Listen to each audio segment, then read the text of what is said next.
കൊച്ചി നഗരസഭയുടെ 62ാം ഡിവിഷൻ പള്ളുരുത്തി കച്ചേരിപ്പടിയിൽ UDFിൻ്റെ സാരഥിയായി മത്സരിക്കുന്ന NR ശ്രീകുമാറും സഹപ്രവർത്തകരും നമ്മളോടൊപ്പം ചേരുകയാണ്.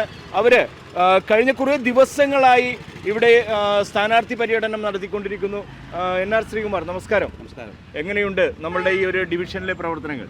ഈ ഡിവിഷനിൽ ഞാൻ 2 പ്രാവശ്യം വീടുകൾ കയറി ഇറങ്ങി. ഞാൻ 100% ശുഭാപ്തി വിശ്വാസമാണ്. കാരണം ഇവിടുത്തെ ജനങ്ങൾ ഇവിടെ ഒരു മാറ്റം ആഗ്രഹിക്കുകയാണ്. ഇവിടെ കഴിഞ്ഞ 5 കൊല്ലക്കാലമായി ഈ ഡിവിഷനിൽ യാതൊരു വികസന പ്രവർത്തനവും നടത്തിയിട്ടില്ല. കൗൺസിലിനെക്കുറിച്ച് ഞാൻ ഒന്നും പറയുന്നില്ല, പക്ഷേ കൗൺസിലിനെക്കുറിച്ച് വ്യാപകമായ പരാതികളുണ്ട്. കൗൺസിൽ തിരിഞ്ഞു നോക്കിയില്ല എന്നുള്ള വ്യാപക പരാതിയുണ്ട്. അതുകൂടാതെ കോർപ്പറേഷനെക്കുറിച്ച് ജനങ്ങൾ മടുത്ത ഒരു കോർപ്പറേഷനാണത്. അഴിമതി മാത്രം ആയിട്ടുള്ളൊരു കോർപ്പറേഷനാണ് സാധാരണ ജനങ്ങൾ പറയുന്നത്. കൂടാതെ ഈ ഭരണവിരുദ്ധത്തിലും ജനങ്ങൾക്ക് ഭയങ്കര അമർഷമുണ്ട്. ശബരിമല പോലുള്ള പ്രശ്നങ്ങളിലും ജനങ്ങൾ മൊത്തം അസ്വസ്ഥരാണ്. അതുകൊണ്ട് 100% എനിക്ക് വിശ്വാസമുണ്ട് ഈ തെരഞ്ഞെടുപ്പിൽ ഈ 62ാം ഡിവിഷനിൽ എനിക്ക് പൂർണ്ണ വിജയമുണ്ടാകും. ഈ ഡിവിഷനിലെ ജനങ്ങൾ എന്നോടൊപ്പമാണ്. എന്നെ അവർ നെഞ്ചോട് ചേർത്ത് നിർത്തിയേക്കണമെന്ന് എനിക്കറിയാം. പൂർണ്ണമായ വിജയം UDF സ്ഥാനാർത്ഥി ആയ എനിക്ക് ഉണ്ടാകുന്ന കാര്യത്തിൽ യാതൊരു സംശയവുമില്ല. കൂടാതെ ഈ കൊച്ചിൻ കോർപ്പറേഷൻ കോൺഗ്രസിൻ്റെ UDFിൻ്റെ ഒരു മേയർ ഉണ്ടാകുന്ന കാര്യത്തിൽ ഞങ്ങൾക്ക് ആർക്കും സംശയമില്ല. ഇവിടെ ഈ ഒരു ഡിവിഷനിൽ NR ശ്രീകുമാർ എന്ന് പറയുന്ന ഒരു DCCയുടെ സെക്രട്ടറി ആയിരുന്ന താങ്കൾ സ്ഥാനാർത്ഥിത്വത്തിലേക്ക് വരാനായിട്ടുള്ള കാരണം എന്തായിരുന്നു? ഞാൻ ആദ്യമായിട്ട് മത്സരരംഗത്ത് വരുന്ന ഒരു വ്യക്തിയാണ്. കോളേജ് യൂണിയൻ തെരഞ്ഞെടുപ്പിൽ അക്കിനാസ് കോളേജിൽ ഞാൻ മത്സരിച്ചതല്ലാതെ പിന്നെ എൻ്റെ ജീവിതത്തിൽ ഒരു മത്സരത്തിൽ ഞാൻ ഇതുവരെ മുതിർന്നിട്ടില്ല.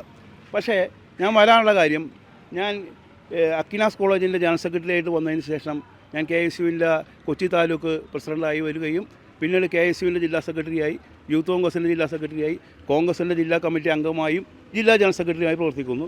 ഇപ്പോൾ പാർട്ടി എന്നോട് ആവശ്യപ്പെട്ടു ഈ ഡിവിഷനിൽ മത്സരിക്കണം, ഈ ഡിവിഷനിൽ ശ്രീകുമാർ മത്സരിക്കണമെന്ന് ജില്ലാ കോൺഗ്രസ് കമ്മിറ്റി ആവശ്യപ്പെട്ടപ്പോൾ ആ ദൗത്യം ഞാൻ ഏറ്റെടുക്കുകയാണ്.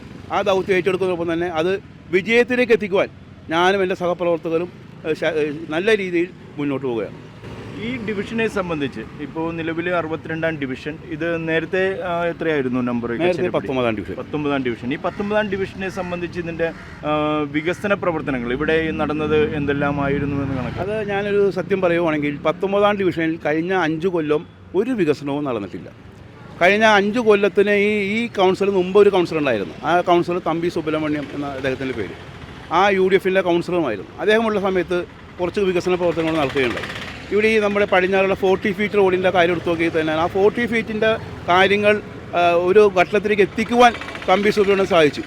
അതിനുശേഷം ഈ കഴിഞ്ഞ 5 കൊല്ലം ഒരു ഇഞ്ച് കാര്യങ്ങൾ ചെയ്യുവാൻ ഇപ്പോഴത്തെ കൗൺസിൽ സാധിച്ചിട്ടില്ല, ഇപ്പോഴത്തെ കോർപ്പറേഷൻ സാധിച്ചിട്ടില്ല. അതുകൊണ്ട് ജനങ്ങൾ ആ ഭാഗത്ത് ജനങ്ങളെല്ലാവരും അസ്വസ്ഥരാണ്. അവരെല്ലാം UDFിനൊപ്പമാണ്. ഈ ഡിവിഷനിൽ ഇവിടുത്തെ യുവാക്കൾ വൈകുന്നേരങ്ങളിൽ ഒത്തുകൂടുന്ന ഒരു കളിസ്ഥലമുണ്ട്. അവർ ഫുട്ബോൾ കളി, ക്രിക്കറ്റ് കളിയൊക്കെയുള്ള യുവാക്കളാണ്. അപ്പോൾ അത് കഴിഞ്ഞ സ്വരാജ് എന്തോ 2 കോടി രൂപയെങ്ങാണ്ടും 2 കോടി രൂപ കൊടുത്തെന്നാണ് പറഞ്ഞു കേട്ടത്. പക്ഷേ ഇതൊന്നും നടന്നിട്ടില്ല. ഇവിടെ ഇപ്പോഴും അതേപോലെ തന്നെ കിടക്കുകയാണ്. ഞങ്ങൾ ജയിച്ചു വരികയാണെങ്കിൽ, ഞാൻ ജയിച്ചു, കോർപ്പറേഷൻ UDFിൻ്റെ ആണെങ്കിൽ ആദ്യം എടുക്കുന്ന പ്രഥമ പരിഗണന ഇവിടെ യുവാക്കളുടെ ഒപ്പമാണ്. ഞങ്ങൾ അതിൻ്റെ ഒരു ശാശ്വത പരിഹാരം ഇവിടുത്തെ യുവാക്കൾക്ക് വേണ്ടി ഞങ്ങൾ ഉണ്ടാക്കും.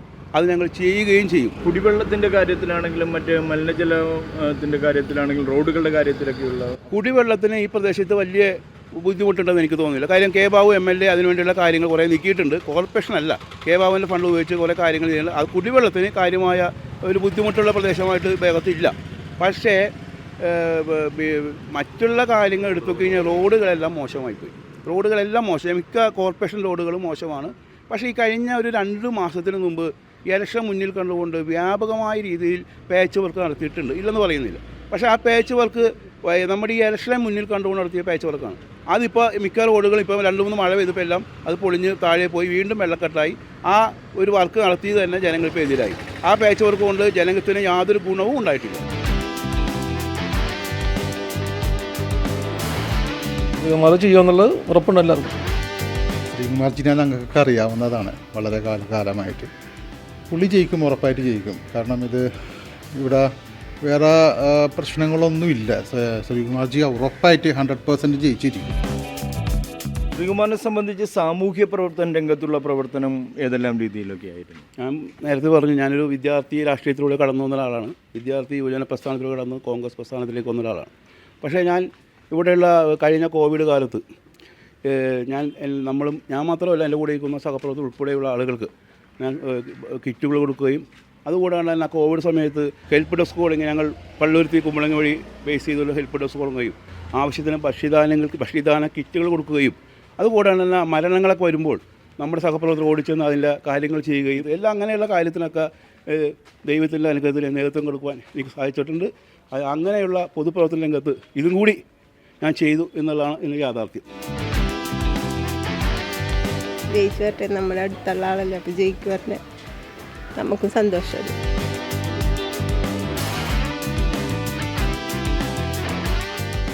ഈ കോവിഡ് സമയത്ത് ഞാൻ ചെയ്ത കാര്യങ്ങൾ പറഞ്ഞു. അതിനുശേഷം ഇതുമായിട്ട് ബന്ധപ്പെട്ട കുറേ പാവങ്ങളായ കുറച്ച് ആൾക്കാരുടെ ഒരു കാര്യത്തിൽ എനിക്ക് ഇടപെടാനായിട്ട് വന്നിട്ടുണ്ട്. അതിൽ ഞങ്ങളുടെ ഒരു സഹപ്രവർത്തകർ ഉൾപ്പെടെയുള്ള ആളുകൾക്ക് ഒരു ക്യാൻസർ രോഗിയായ അവർക്ക് സാമ്പത്തികമായ ഭയങ്കര പ്രയാസം വന്നപ്പോൾ ഞങ്ങൾ ഉടനെ തന്നെ ഒരു ബിരിയാണി ചലഞ്ച് വയ്ക്കുകയുണ്ടായി. ആ ബിരിയാണി ചലഞ്ചിൽ ഞങ്ങളുടെ ഒരു പാവപ്പെട്ട ഒരു സുഹൃത്ത്, ഞങ്ങളൊരു ബൂത്ത് പ്രസിഡൻ്റായിരുന്ന ഒരു വ്യക്തി മരണമടയുകയും ആ കുടുംബത്തിന് ഭയങ്കരമായ സാമ്പത്തിക പ്രയാസം വന്നപ്പോൾ ഞങ്ങൾ ബിരിയാണി ചലഞ്ച്, ഞാൻ മാത്രമല്ല എൻ്റെ കൂടെ ഇരിക്കുന്ന സഹപ്രവർത്തകർ ഉൾപ്പെടെയുള്ള ആൾക്കാർ ബിരിയാണി ചലഞ്ച് ഒരു നല്ലൊരു തുക നമുക്ക് ആ കുടുംബത്തിന് സഹായിക്കാൻ സാധിച്ചു. കൂടാതെ അന്ന് തന്നെ നമ്മുടെ പാർട്ടി പ്രവർത്തനമായ ഒരു വ്യക്തിക്ക്, ഒരു ക്യാൻസർ രോഗിയായ വ്യക്തിക്ക് ഒരു ചെറിയ തുക നമുക്ക് കൊടുത്തു പോകാൻ സാധിച്ചു. അത് കൂടാതെ ഈ കോണം പ്രദേശത്ത് ഒരു യുവതി തളർന്ന് കിടക്കേണ്ട ഒരു സാഹചര്യം ഉണ്ടായി. മരുന്ന് മേടിക്കുവാൻ പറ്റാത്ത വിഷമം അനുഭവിക്കുന്ന, കണ്ടാൽ നമുക്ക് പ്രയാസം അനുഭവിക്കുന്ന ആ കുടുംബത്തിനെ സഹായിക്കുവാനും നമുക്ക് സാധിച്ചിട്ടുണ്ട്. ഇതുപോലെ ലുങ്കി ചലഞ്ച് വെച്ച് അവർക്കൊരു തെറ്റില്ലാത്ത ഒരു തുക നമുക്ക് കൈമാറാൻ നമുക്ക് സാധിച്ചു. അതുകൂടാണ്ട് ഈ കഴിഞ്ഞ ഒരു 6-7 മാസത്തിന് മുമ്പ് നമ്മുടെ രാജീവ് ഗാന്ധി ജംഗ്ഷൻ, കോണം രാജീവ് ഗാന്ധി ജംഗ്ഷനിലുള്ള ഒരു ഷേർലി എന്ന് പറയുന്ന ഒരു സഹോദരി എന്നെ സമീപിക്കുകയുണ്ടായി. അവരുടെ വീട് പണി പൂർത്തീകരിച്ചിട്ടില്ല. അവർക്ക് 3 പെൺകുട്ടികളാണുള്ളത്. വളരെ സാമ്പത്തിക പ്രയാസം അനുഭവിക്കുന്ന ആ കുടുംബത്തിന് ആ പരിസരത്തുള്ള ഒരു സുഹൃത്ത് കുറച്ച് കാര്യങ്ങൾ ചെയ്തു കൊടുത്തു. ഞങ്ങൾ സമീപിച്ചപ്പോൾ ഞങ്ങൾ ബിരിയാണി ചലഞ്ച് വെച്ച് വീട് ഇന്ന് പൂർത്തീകരിച്ചിരിക്കുകയാണ്. എല്ലാ പണിയും കഴിഞ്ഞ് അതിന് ആ ഒരു വീടിൻ്റെതായ എല്ലാ വർക്കും കഴിഞ്ഞ് ഉദ്ഘാടനത്തിന് ഒരു ദിവസം ഒരാഴ്ചക്കുള്ളിൽ അതിൻ്റെ ഉദ്ഘാടനം നടക്കും. അതും നമുക്ക് ചെയ്തതിൽ എനിക്ക് ചാരിതാർത്ഥ്യമുണ്ട്.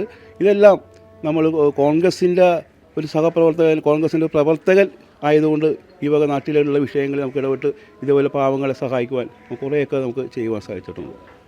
കൂടാണ്ട് കഴിഞ്ഞ ദിവസം അവിടെ ഒരു കോണം ഭാഗത്ത് ഒരു സ്ത്രീ ഞങ്ങളുടെ വീട് ജപ്തി നോട്ടീസ് വഹിച്ചിരിക്കുന്നു, എൻ്റെ മകളെയും കൊച്ചുകളെയൊക്കെ പുറത്ത് ഇറക്കിയിരിക്കുകയെന്ന് പറഞ്ഞ ഒരു സ്ഥലത്ത് ഞങ്ങളെല്ലാം ചെല്ലുമ്പോൾ ഒരു ആധാർ ബാങ്ക് എന്ന് പറഞ്ഞൊരു ബാങ്ക് അത് ജപ്തി ചെയ്ത് ഇവരെയൊക്കെ പുറത്തിരിക്കുന്നു. ആ കൊച്ചിന് ഒരു അസുഖമുള്ള ഒരു കൊച്ചാണ്. ആ കൊച്ചിന് മരുന്ന് പോലും എടുക്കുവാൻ അവർ സമ്മതിക്കാതെ ആ ജപ്തി ചെയ്ത് അവരെ പുറത്തിരിക്കുന്നു. ഞങ്ങളെല്ലാവരും കോൺഗ്രസിൻ്റെ പ്രവർത്തകർ ഉൾപ്പെടെ ആൾക്കാർ ഞങ്ങളത് ആ വാതിൽ പൊളിച്ച് അകത്ത് കിടക്കുകയും ഞങ്ങൾ അവരെ അകത്ത് കൊണ്ടുപോയിരുന്ന അങ്ങനെയുള്ള പൊതു രംഗത്തുണ്ടാകുന്ന ഇതേപോലുള്ള രംഗങ്ങളിലൊക്കെ എനിക്ക് ഇടപെടുവാൻ സാധിച്ചു. അങ്ങനെ അവർക്ക് അതിനുശേഷം പിന്നീട് ഞങ്ങൾ ബാങ്കിൽ പോയി അതിന് സാവകാശം മേടിച്ചു കൊടുത്ത് അതിൻ്റെ കാര്യങ്ങളുമായി മുന്നോട്ട് പോകും.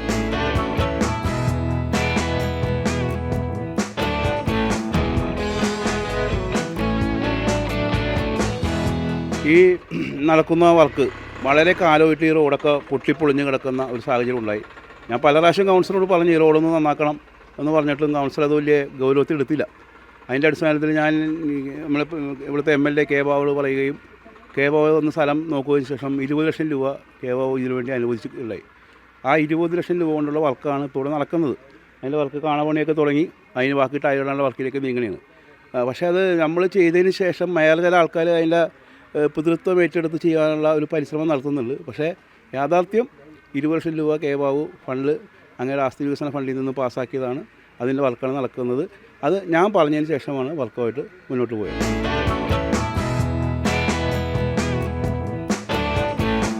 ശ്രീകുമാർ ഇവിടെ സ്ഥാനാർത്ഥിയായിട്ട് വരുമ്പോൾ നമ്മളുടെ ഈ ഒരു പ്രദേശവുമായി ബന്ധപ്പെട്ട് എന്തെല്ലാം കാര്യങ്ങളിലൊക്കെ ഇടപെടാനായിട്ട് സാധിച്ചിട്ടുണ്ട്? ഞാൻ ഈ പുറകെ വശത്ത് കാണുന്നത് ഒരു ക്ഷേത്രമാണ്, ഏറനാട് ക്ഷേത്രം.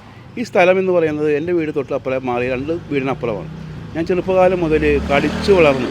ഈ അമ്പലപ്പറമ്പിലൊക്കെ ഞാൻ കളിക്കുമായിരുന്നു ചെറുപ്പകാലത്ത്. ഈ ഏറനാട് ക്ഷേത്രത്തിൽ കളിച്ചു വളർന്ന ഒരു പ്രദേശമാണ്. ഈ ഡിവിഷനുമായിട്ട് തന്നെ എനിക്ക് നല്ല രീതിയിലുള്ള ബന്ധം ഉള്ളതാണ്. ഈ നമ്മുടെ ഈ ആശുപത്രി വരുന്നതിന് മുമ്പ് ഞാൻ അവിടെ കളിച്ച് വളർന്ന ഒരു വ്യക്തിയാണ്.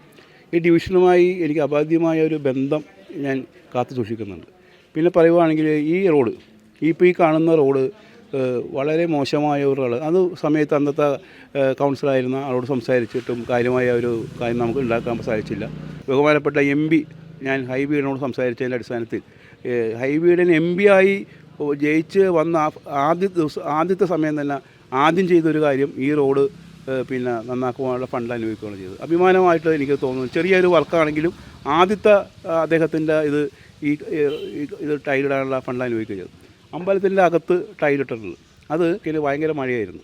ആ മഴ സമയത്തേക്ക് ചെളിയിൽ മുങ്ങിക്കുന്ന കുറച്ച് ആൾക്കാർ എന്നോടൊന്ന് പറഞ്ഞു, ശ്രീകുമാർ ഇത് എന്തെങ്കിലും പരിഹാരം ഉണ്ടാക്കണമെന്ന അടിസ്ഥാനത്തിൽ ഞാൻ അന്നത്തെ എൻ്റെ ഇടപെടൽ അടിസ്ഥാനത്തിലാണ് അന്ന് നമുക്ക് ടൈലിടാൻ സാധിച്ചത്. ഞാൻ മറ്റേ റോഡ് ഞാൻ നേരത്തെ പറഞ്ഞു അമ്പലത്തിൽ 2 സ്ഥലത്തുള്ള റോഡ് 20 വർഷം കേബാവും സഹായിച്ചതാണ്.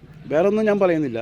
എനിക്ക് ഈ ഡിവിഷനുമായി എല്ലാ ആളുകളുമായി എനിക്ക് നല്ല രീതിയിൽ ബന്ധം കാത്തു സൂക്ഷിക്കുന്ന ഒരു വ്യക്തിയാണ്. അത് ഇലക്ഷൻ മുന്നിൽ കണ്ടുകൊണ്ടുവന്ന വ്യക്തിയല്ല. കുറേ വർഷങ്ങളായിട്ട് ഞാൻ നാളുകളിൽ ഇലക്ഷനിൽ മത്സരിക്കും എന്നുകൊണ്ട് ഒരു തട്ടിപ്പ് സ്നേഹം കാണിക്കുന്ന ആളല്ല. ഈ എൻ്റെ കുടുംബത്തെ പോലെ ഈ ആൾക്കാരെ ഈ ഡിവിഷനിലെ ഈ പ്രദേശത്തെ ആൾക്കാരെ ഞാൻ കൊണ്ടു നടക്കുകയാണ്. ഈ ഡിവിഷനിൽ ഇപ്പോൾ നമ്മൾ കൗൺസിലറായിട്ട് വന്നു കഴിഞ്ഞാൽ എന്തെല്ലാം വികസന പ്രവർത്തനങ്ങളും സാധ്യതകളുമാണ് നമ്മൾ മുന്നിൽ കാണുന്നത്? ഈ ഡിവിഷനിൽ ധാരാളം വികസന പ്രവർത്തനം നടത്താൻ സാധിക്കുന്നുണ്ട്. ഞാൻ പറഞ്ഞു നേരത്തെ സൂചിപ്പിച്ചു 5 കൊല്ലത്തിന് മുമ്പ് കുറേ കാര്യങ്ങൾ ചെയ്യാൻ സാധിച്ചു. പിന്നീട് 5 കൊല്ലം ഒന്നും ഇവിടെ ചെയ്യാൻ സാധിച്ചിട്ടില്ല. ഞാൻ കളിസ്ഥലത്തെക്കുറിച്ച് ഞാൻ പറഞ്ഞു. കളിസ്ഥലം പ്രിയപ്പെട്ട സ്വരാജ് MLA ആയിരിക്കുന്ന സമയത്ത് 2 കോടി രൂപ അനുഭവിച്ചു എന്ന് ഇങ്ങനെ വ്യാപകമായി കേൾക്കുന്നുണ്ട്. പക്ഷേ അദ്ദേഹം മാറിയ ശേഷം വീണ്ടും 5 കൊല്ലം കഴിയാറായി. നിയമസഭാ തെരഞ്ഞെടുപ്പ് വരുന്ന മെയ് മാസത്തിൽ ഈ 5 കൊല്ലക്കാലവും ആ 2 കോടി രൂപയുടെ കാര്യത്തെക്കുറിച്ച് യാതൊരു അറിവുമില്ല. മെയിനായിട്ട് ആ കളിസ്ഥലം നല്ല രീതിയിൽ അത് ശരിയാക്കി അത് യുവാക്കൾക്ക് അത് തുറന്നു കൊടുക്കുക, അവർക്ക് അതിനു വേണ്ടിയുള്ള കാര്യങ്ങൾ ചെയ്യുക എന്നുള്ളതാണ് നമുക്ക് പ്രഥമ പരിഗണന. പിന്നെ 40 ഫീറ്റ് റോഡ്, നമ്മളുടെ 40 ഫീറ്റ് റോഡ് നമുക്കറിയാം. ആ റോഡ് വരുവാണെങ്കിൽ തൊട്ടടുത്ത് ഹോസ്പിറ്റൽ ഫാത്തിമ ഹോസ്പിറ്റലാണ്. അവിടെയുള്ള ആളുകൾക്ക് പെട്ടെന്ന് ഫാത്തിമ ഹോസ്പിറ്റലിലേക്ക് എത്താൻ സാധിക്കും. പക്ഷേ ആ 40 ഫീറ്റ് റോഡ് കഴിഞ്ഞ തമ്പി സുബ്രഹ്മണ്യം കൗൺസിലേക്ക് സമയത്ത് ചെയ്ത കാര്യങ്ങളല്ലാതെ പിന്നെ ഒരു കാര്യം അവിടെ ചെയ്തിട്ടില്ല. ഞാൻ ജയിക്കുകയാണെങ്കിൽ കോൺഗ്രസിൻ്റെ ഒരു മേയർ ഇവിടെ കൊച്ചി നഗരത്തിൽ മേയറായിട്ട് വരികയാണെങ്കിൽ ഉറപ്പ് ഞാൻ എൻ്റെ ജനങ്ങൾക്ക് നൽകുകയാണ്, 40 ഫീറ്റ് റോഡിൻ്റെ കാര്യം യാഥാർത്ഥ്യമാക്കും. പിന്നീടുള്ള കാര്യം എന്ന് വെച്ച് കഴിഞ്ഞാൽ ഈ റോഡുകളെല്ലാം മോശം റോഡുകളാണ്. നേരത്തെ ഞാൻ പറഞ്ഞു റോഡൊക്കെ മോശം റോഡുകളാണ്. റോഡുകളൊക്കെ നമുക്ക് നന്നാക്കണം. അത് നല്ല ഭംഗിയായി നമുക്ക് പരമാവധി ടൈലിട്ടൊക്കെ തന്നെ അത് നല്ല വൃത്തിയായി നമുക്ക് കാത്തുവരും. ഈ സ്ലാബുകൾ ഇടുന്ന ഈ സ്ലാബൊക്കെ ഇട്ടതൊക്കെ തന്നെ തമ്പി സുബ്രഹ്മണ്യം കൗൺസിലായിരിക്കുന്ന സമയത്ത് സ്ലാബുകൾ കിട്ടുന്നത്. ഈ കഴിഞ്ഞ 5 കൊല്ലമായിട്ട് ഇവിടെ ഒരു വർക്കും ഈ ഡിവിഷനിൽ നിന്നല്ല ഒരു സ്ഥലത്തും നടന്നിട്ടില്ല. അപ്പോൾ അതേപോലെ നമ്മളുടെ ഈ പൊട്ടിപ്പൊളിഞ്ഞ റോഡുകളൊക്കെ നന്നാക്കി ടൈലൊക്കെ ഇട്ട് അതിന് നമ്മൾ സ്ലാബൊക്കെ ഇട്ട് അത് ഭംഗിയാക്കി നമുക്ക് തീർക്കണം. അതിന് യാതൊരു സംശയവുമില്ല. ഏത് ഹോസ്പിറ്റൽ നമ്മളുടെ കച്ചേരിപ്പടി ഗവൺമെൻറ് ഞാനവിടുത്തെ വികസന സമിതി അംഗവും കൂടിയാണ്. ആ ഹോസ്പിറ്റൽ പ്രിയപ്പെട്ട MLA ബാബു വന്നതിന് ശേഷം താലൂക്ക് ആശുപത്രിയിൽ നമുക്ക് ഉയർത്താൻ സാധിച്ചു. പക്ഷേ അത് ഉയർത്തിയെങ്കിലും രാത്രി കാലങ്ങളിൽ ഇപ്പോഴും ഡോക്ടർമാർ കാര്യമായിട്ടുണ്ടെന്ന് എനിക്ക് 1-2 ഡോക്ടർമാരുണ്ട്. കാര്യമായ ഒരു ഡെവലപ്മെൻറ്റ് അവിടെ ഉണ്ടായിട്ടില്ല. പക്ഷേ കോർപ്പറേഷൻ്റെ ഭാഗത്തു നിന്ന് കഴിഞ്ഞ 5 കൊല്ലമായിട്ട് അതിൽ യാതൊരു നീക്കങ്ങളും ഉണ്ടായിട്ടില്ല. അതുകൊണ്ട് ഞാൻ ജയിക്കുകയാണെങ്കിൽ ഹോസ്പിറ്റലിൻ്റെ കാര്യവും സാധാരണക്കാർ പാവപ്പെട്ട തിങ്ങിപ്പാർക്കുന്ന പ്രദേശമാണ്. അപ്പോൾ അവർക്കൊരു ആശ്രയ കേന്ദ്രമാണ്. ആ ഹോസ്പിറ്റലും നമുക്ക് UDF അധികാരത്തിൽ കോർപ്പറേഷൻ വരുവാണെങ്കിൽ അതും നമുക്ക് പെട്ടെന്ന് തന്നെ നല്ല രീതിയിൽ ശരിയാക്കി എടുക്കാൻ പറ്റുമെന്ന് വിശ്വാസം എനിക്കുണ്ട്. അപ്പോൾ എല്ലാ വിധത്തിലും വികസന നേട്ടങ്ങൾ കൊയ്യുവാനായിട്ട് ഈ ഡിവിഷന് സാധിക്കുന്ന രീതിയിലുള്ള പ്രവർത്തനങ്ങൾ മുന്നോട്ട് വെക്കുമെന്നുള്ളതാണ് പറയുന്നത്. ഞാൻ ഈ ജയിക്കുകയാണെങ്കിൽ ഇപ്പോൾ ഈ പറഞ്ഞ കാര്യങ്ങൾ മാത്രമല്ല, ഞാൻ ജയിക്കുകയാണെങ്കിൽ എൻ്റെ സഹപ്രവർത്തകരുമായും ഈ പ്രദേശത്തെ പ്രധാന വ്യക്തികളുമായി ചർച്ച ചെയ്ത് അവരുടെയും കൂടി താല്പര്യത്തിനനുസരിച്ച് ഈ ഡിവിഷൻ എന്തൊക്കെ നമുക്ക് ചെയ്യാൻ സാധിക്കും, എങ്ങനെയൊക്കെ നമുക്ക് വികസിപ്പിക്കാൻ സാധിക്കും, അതിനൊക്കെ ഞാൻ നേതൃത്വം കൊടുക്കും. ഡിവിഷനിലെ അടിസ്ഥാന വികസനങ്ങൾ അത് ഏതെല്ലാമെന്ന് കണ്ടറിഞ്ഞുകൊണ്ട് അതിന് പരിഹാരം കാണുവാനായിട്ട് ഡിവിഷൻ്റെ വികസന പ്രവർത്തനങ്ങൾ നടത്തുവാനായിട്ട് തയ്യാറായിക്കൊണ്ട് അതിന് ജനങ്ങളോടൊപ്പം നിൽക്കുവാൻ തയ്യാറായിക്കൊണ്ടാണ് NR ശ്രീകുമാർ എന്ന് പറയുന്ന ആ ഒരു വ്യക്തിത്വം ഇന്ന് ഡിവിഷനിൽ ജനങ്ങളോട് വോട്ടുകൾ അഭ്യർത്ഥിച്ചു കൊണ്ടുവരുന്നത്. താൻ ഈ നാടിൻ്റെ പുത്രനാണെന്ന് പറഞ്ഞുകൊണ്ട് അദ്ദേഹം വരുമ്പോൾ അദ്ദേഹത്തിന് സ്വീകരിക്കുവാൻ ഈ ഡിവിഷൻ്റെ മുഴുവൻ ജനങ്ങളും തയ്യാറാകുമെന്നുള്ള ശുഭാപ്തി വിശ്വാസത്തോടു കൂടെയാണ് അദ്ദേഹം ഈ ഡിവിഷനിലെ ജനങ്ങളോടൊപ്പം ചേരുന്നത്, അദ്ദേഹത്തിൻ്റെ സഹപ്രവർത്തകർ ചേരുന്നത്. NR ശ്രീകുമാറിന് Metro7 ന്യൂസിൻ്റെ എല്ലാവിധത്തിലുള്ള വിജയാശംസകളും നേരുകയാണ്. ക്യാമറ പേഴ്സൺ ലിജൻ ജെയിംസിനൊപ്പം റെഡ്ജൻ റബല്ലോ.